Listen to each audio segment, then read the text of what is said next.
Hi everybody and welcome back to my channel. I hope you're all having an absolute awesome day.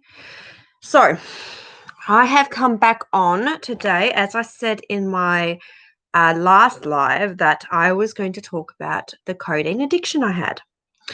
Now, the codeine addiction I had was something I was not actually I wasn't actually aware about. I didn't know about it. I wasn't aware that I even had this or what was going on. I just kind of, I started off at 15 years old taking Nurofen because I used to get a lot of back problems and headaches. And I'd be like, oh, I just have one Nurofen. And you'd have two, and I started going, that's not really helping me much anymore. So, of course, when something stops working, you go for something stronger. And of course, I went for something even stronger than Nurofen, and I went to Nurofen Plus. So this is sort of how I started with the codeine. I probably started codeine around the age of 16, but things kind of started at the age of 15. So pretty much through the years, because I've never been one that's been into drinking. I've never been one into recreational drugs, nothing heavy, nothing ever like that. I've never been down that road and never did I want to, but no judgments. So yeah, for myself, I pretty much lived a normal life, but then I never actually realized what I was doing to my body. Like I never actually thought, hey, I'm taking too many tablets, or hey, I'm taking too many painkillers to help this headache of mine that keeps coming back. And I'm pretty sure at some point it became a rebound headache, which means when you take something and if you don't have it, you get this headache, which is a rebound from not having it. So then you go and take more. And that obviously makes the headache go away. So you're thinking that, oh, the pain's gone. It's a relief. And so, yeah, for myself, I used to be a dancer. I used to work a lot. I worked in gyms. I used to, and I realize it now when I look back. When I was in London, I used to live in London, and I used to always take 2 Nurofen Pluses before I went into the gym because my body might be sore. I would just be like, oh, I'll just take 2 tablets. And unfortunately, being a young teenager and looking on the TV and everyone's saying, the ads will come up, hey, try Nurofen. It makes the pain go away. So then I'm thinking, oh, awesome, like start on that. And the next thing you know it, you're taking more and more and more and heavier and stronger medications over the counter. It was always over the counter at this stage.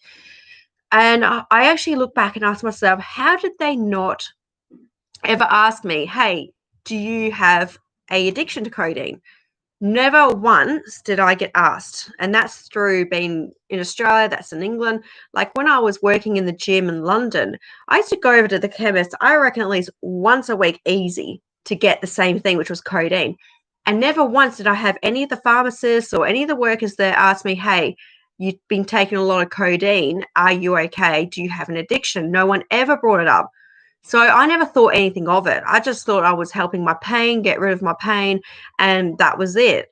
I could still function. I could still go to work. I could still go to the gym. I could still live a normal functional life and not even realize that I had this problem.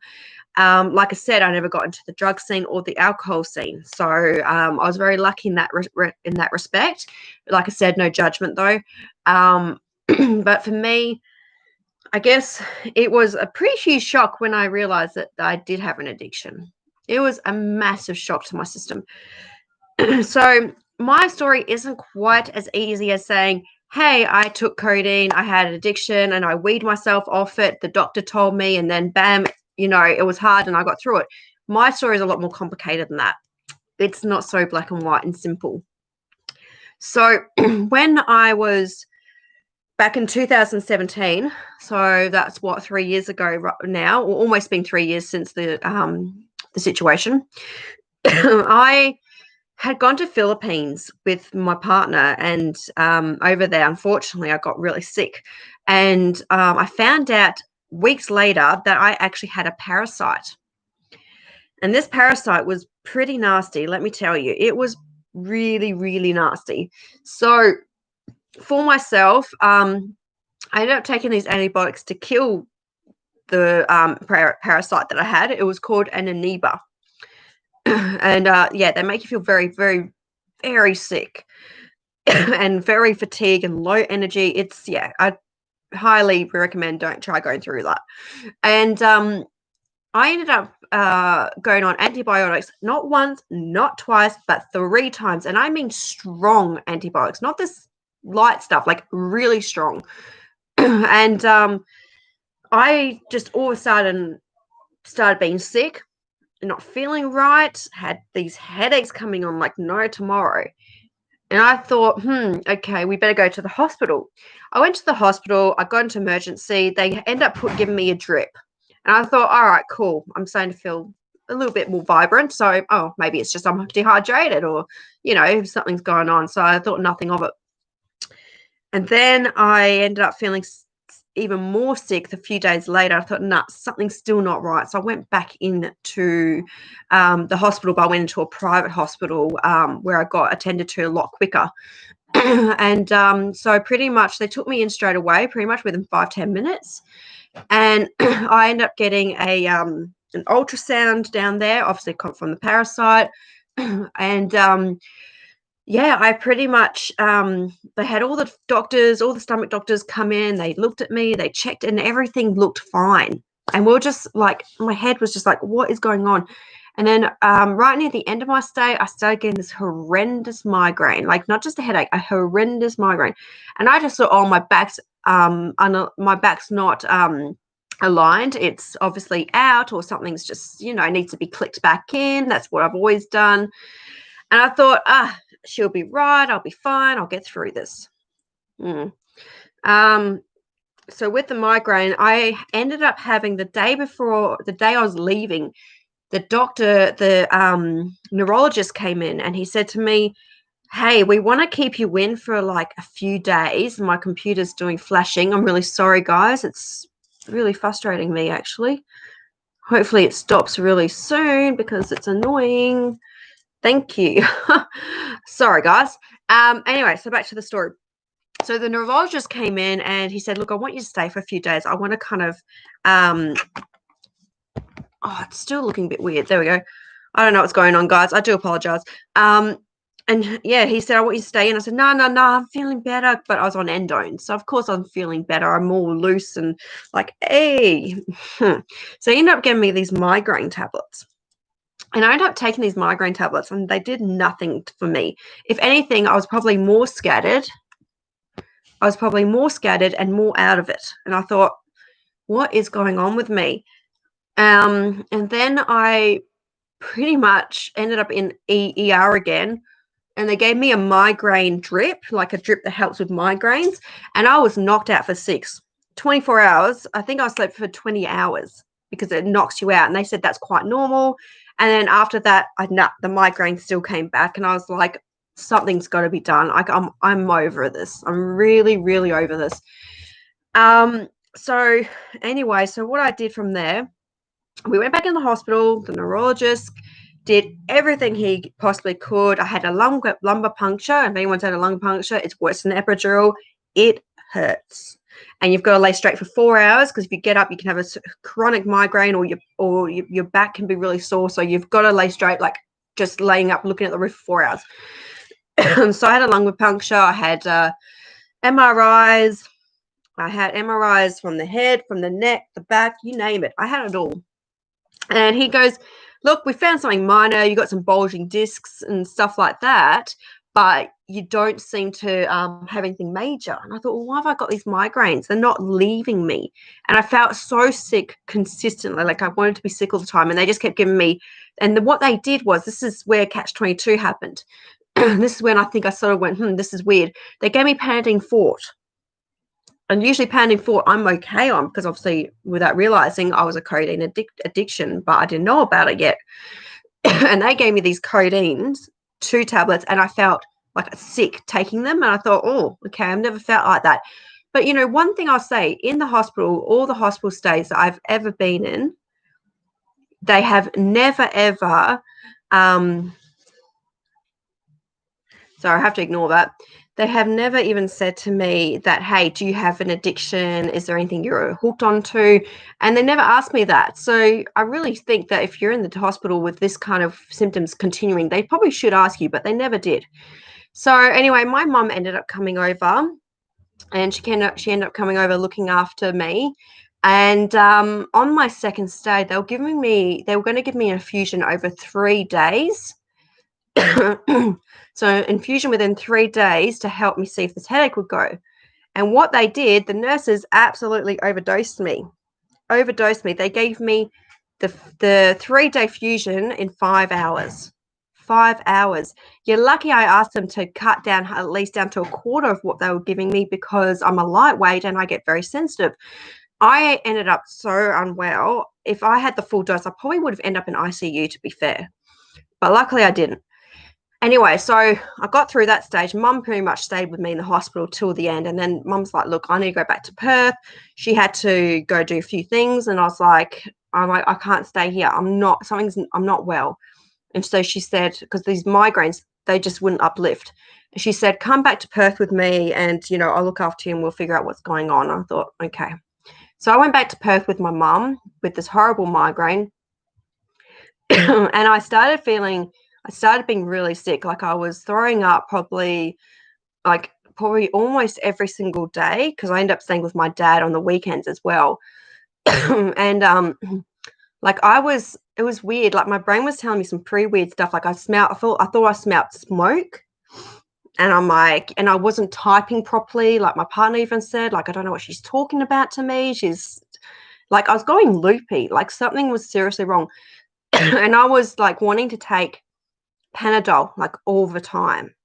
And then my dad and his partner were talking that they thought, hey, there's something going on. She's coming off of something that she's been addicted to for a while, but no one would know what exactly it was. And I started overhearing this conversation, and I was like, oh crap, this must be turning from being sick from my stomach from having a parasite to coming off a codeine addiction. So it just somehow, don't ask me how, I have no idea the science between it, like how I went from having a parasite into coming off codeine, but it happened and I had to do it cold turkey. So I lost weight. I went down to 45 kilos, maybe even 44, because I didn't look at myself in the mirror for a few weeks there. And I lost so much weight. I was throwing up everything. I couldn't eat. I had a migraine consistently. I couldn't talk. I had insomnia. And it got to the point where we were down south. My mum and I were down south in Margaret River in WA. And I was laying in bed and I'd be waking up, throwing up every morning. But I was laying in bed, and any little slight move, I would jump out of bed. I'd wake up. And it was like every 5-10 minutes. Mum's like, you know what, if you keep doing this, you're going to kill yourself, and you're going to kill me in the process, because you're not sleeping. Everything that even moves or touches you, you jump. And I also had the really bad legs, like, what's it called? The leg syndrome, where you shake a lot and you get lots of aches and pains. Like, it feels like you're coming through a really horrendous flu. Like, your body is killing you. And we went to the doctor in down south, and he was the most amazing doctor, and he was so helpful towards my mum and I. And he said, yeah, she's coming off a codeine addiction. Like, he confirmed it to us. And he said, look, take an antitriptyline. It will exhaust her out. It will take a while for it to kick in, and I'll be settled in it. So I ended up taking antitriptyline. The first time I ever took it, like, I had only 5 milligrams. I was out for like 24 hours. It absolutely knocked me for 6. And then when I got back to Perth with Mum, I just kept taking antitriptyline. My body slowly did get used to it. It took time, but it got used to it. But also the scary part was the depression. I got into a seriously dark stage. I couldn't even look at people. I couldn't even talk. My head was down like this, and I was just like a zombie. Like, you couldn't see me do anything. And that was really hard for my parents to watch. I think they were both terrified, but they kept believing in me and kept saying that, you've got to do this. You've got to get through this. I actually had to learn how to drive on my own again. I had to learn how to be just on my own in the shops, because when you're coming off a codeine addiction, your brain has the Stem's going like, give me codeine. And it's like almost like your brain knows that it needs it. And of course, I never actually had a relapse. I was very lucky. I wanted to so many times, but I never gave in. And the depression was really hard because the migraine lasted for a whole 3 months. 3 months. Can you imagine a migraine for 3 months? Someone out there might have had a migraine for 3 months, but it's horrendous. Absolutely horrendous. So my brain had to get used to having no codeine. So it felt like my brain was on fire. Like it literally felt like it was on fire. I'm not joking.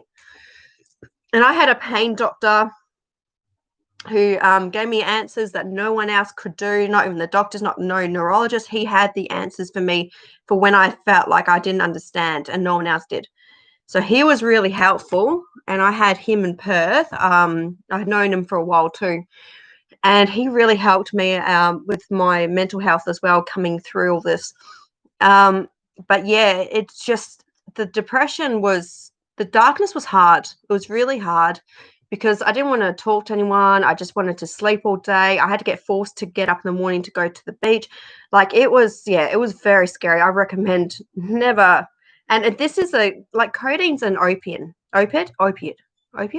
and it's on the same plant level as what heroin is, but heroin's up there and codeine's down here.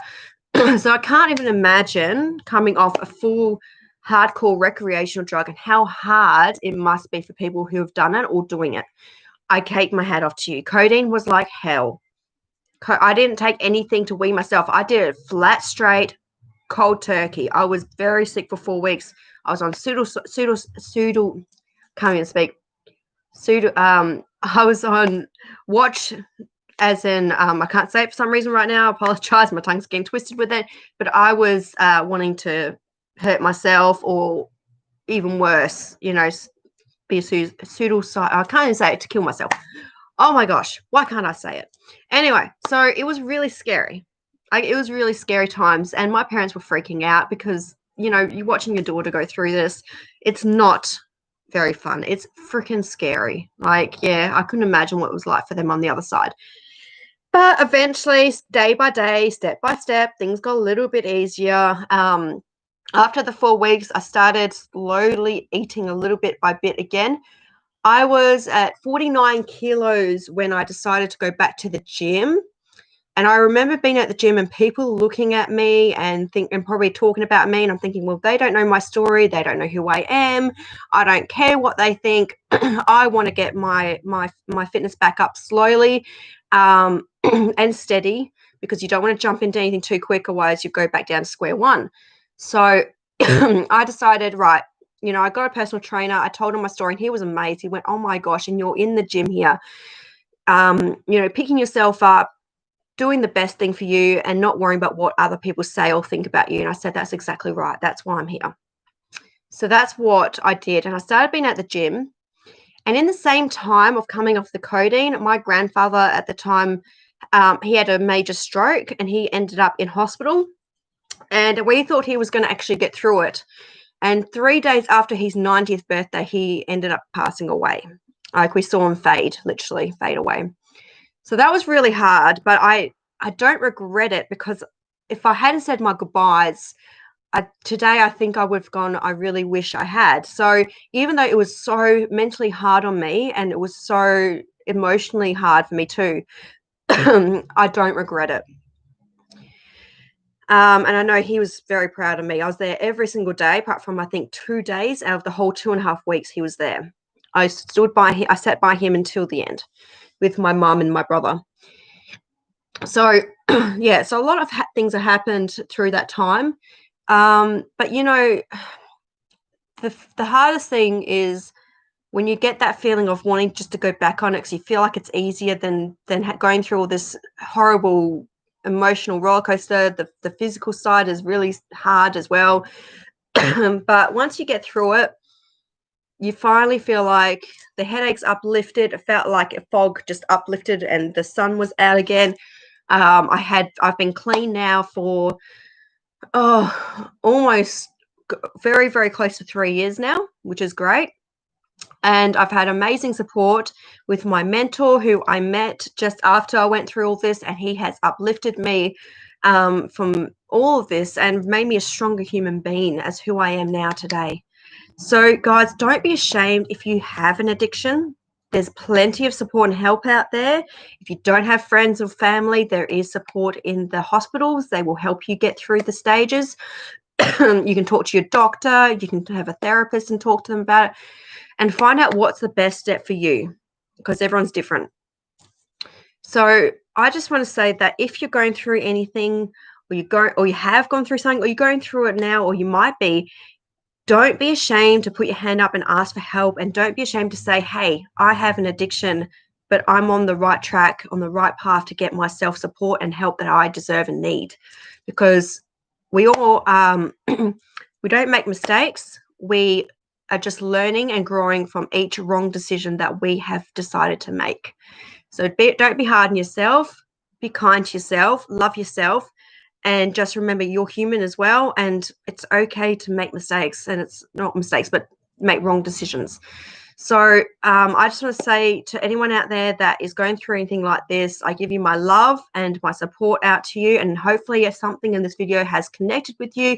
If not, that's absolutely fine. We're all different and all have different connections to other people. But I hope you guys all enjoyed my live. This is my third one I've done so far. And I will hopefully be on the next couple of days to do another round. All right, guys, take care and look after yourselves. And remember, you are worth it too. All right. Thank you. See ya. Bye.